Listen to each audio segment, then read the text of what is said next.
Hello po mga idol, shoutout po sa lahat dyan, magandang hapon po.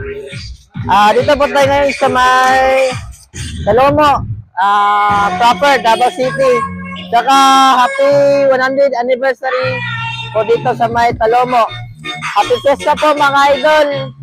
Tsaka yan lang, have a nice day, God bless, at lagi po tayo mag-ingat kung saan man tayo naroroon. So yun po yun, no?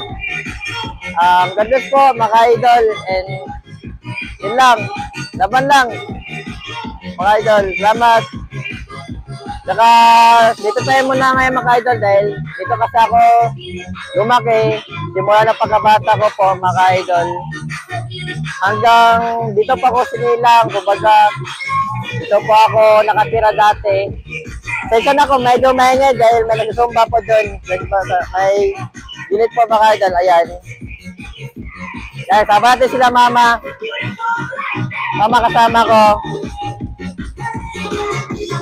Magdadalasal kami muna ngayon mga idol, ayan. Nagsindi kami ng kandila.